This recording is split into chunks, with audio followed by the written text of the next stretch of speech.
on the line now from Kuala Lumpur. Muslim, thanks for joining us here in The Scope. What are your thoughts, Muslim, about that bill that is going through the Irish Parliament, firstly? And secondly, do you think it will be effective and symbolic, do you think, in this effort to support BDS?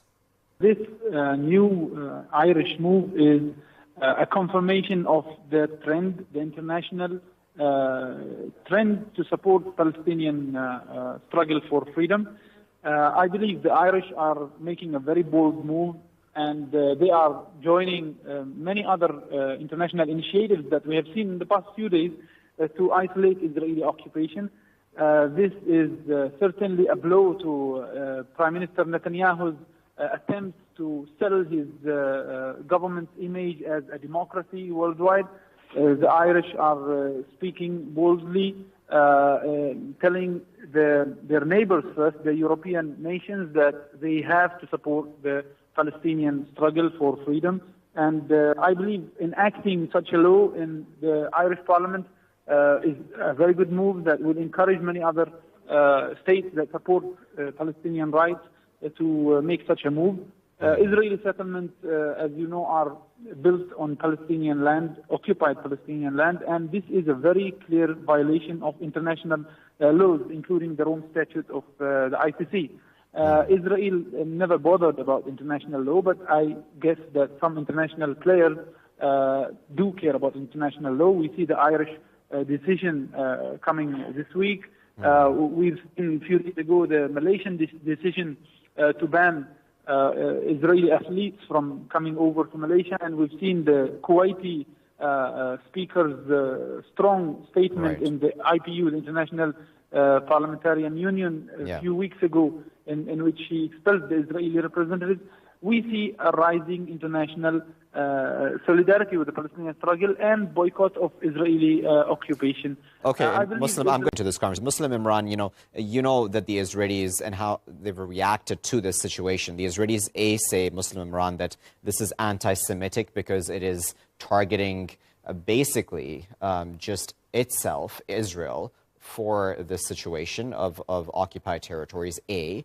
And B, Israel also says that this will not further chances for peace. How do you respond to that, Muslim Imran? You know what? Israel has got used to wave the anti-Semitism card in front of and in the face of all its opponents. This current Israeli government is violating each and every international law that has to do with occupied land. They're transferring populations in the West Bank. They have 750,000 illegal Israeli settlements in the West Bank.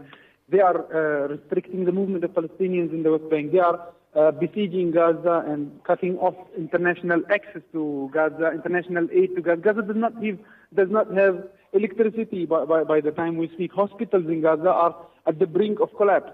A government that practices all these international violations and segregates Palestinians and discriminates against them just because of their ethnic and religious background has no moral right to come and talk about the actions of others who are trying to stop it from its occupation and from its violations. I believe all those who are supporting the Palestinian rights are not being anti-Semitic. They are only trying to end Israel's practices. And unfortunately, Israel, through its influence over international media, is trying to sell the myth that being anti-Israel is equivalent to being anti-Semitic. It's totally different. The struggle for independence in Palestine is supported by liberal Jews in the United States. It's supported by many significant Jewish individuals worldwide. You talk about Jewish individuals, and you talk about even some post-Zionist Israelis like Professor Ilan Pappé, who is a well-known writer who describes Israel's crimes as they are. What we are facing in Palestine is an apartheid regime. People have the right. Just because we're running out of time, Muslim, I'm going to interrupt you just because